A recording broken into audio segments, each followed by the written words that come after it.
just like to die for, and it sounded so good, smooth. I look up there, man, and I see this little guy on a black and white Japanese Fender Jazz. With some, later I saw that it had some EMGs in it, just really tricked out, you know. So I knew this guy was particular about his instruments.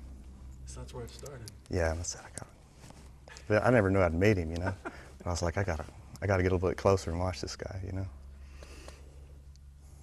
18 years later, 15 years, 10, 12, the relationship obviously grew into one of very good friends.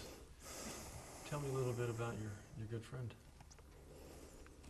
You saw him as a friend. You saw him as she saw him as a husband through a wife's eyes, or a father through a mother's eyes. You got to see all that from a good friend perspective. You saw him as a dad. You saw him as a pillar. What kind of man was he? He was the rarest man I knew, really.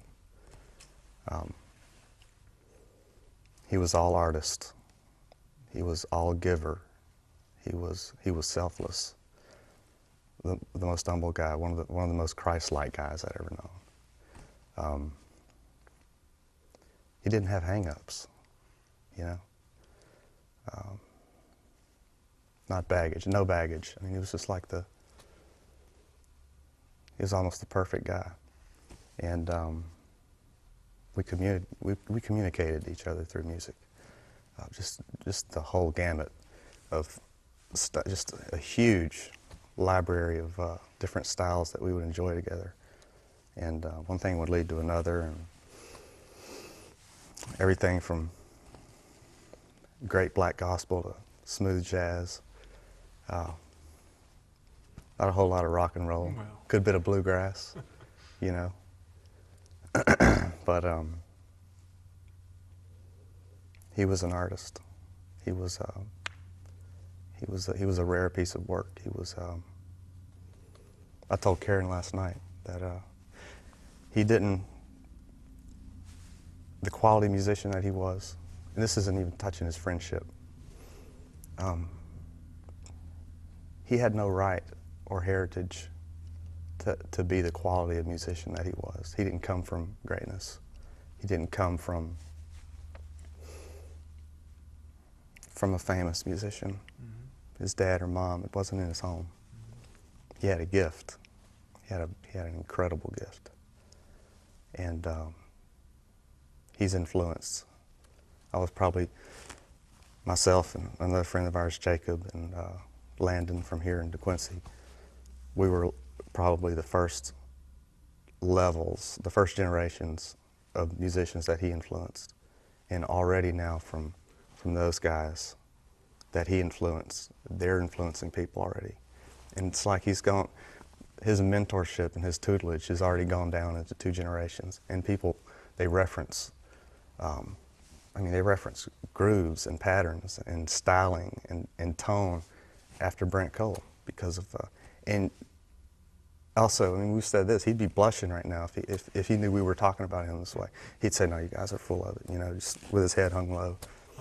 You never know that he was the force that he was in his field.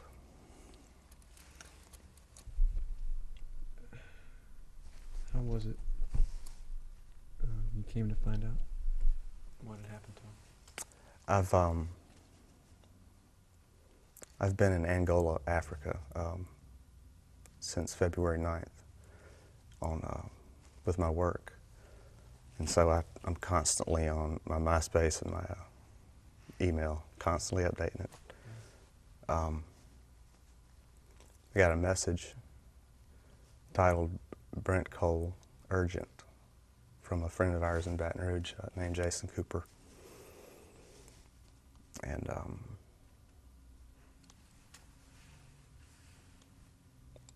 just panic, prayer panic. Just a roller coaster of emotions at first. Because they didn't want to tell me how severe it was. You came back directly? As fast as I could. I was about 24 hours off the coast of Luanda on a 290-foot vessel, and so that's quite a trek inland. And then there's a 15-hour flight just to Houston from Luanda. So I didn't get back in time, but the company I work with was very accommodating, getting me back as soon as they could. What now? What do you hope? Not just as far as this case goes. Brent's irreplaceable.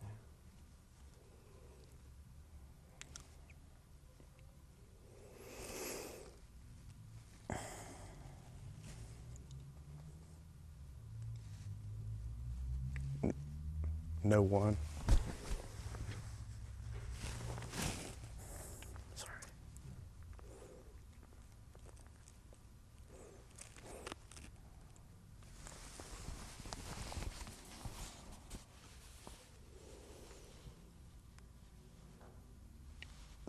I was telling Karen last night, it's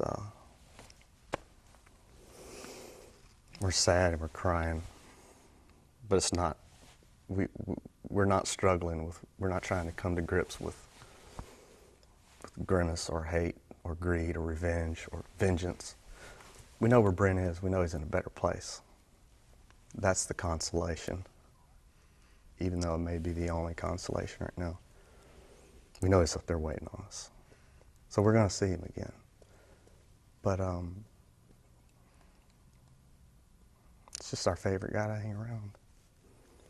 You can't replace someone that you have everything in common with.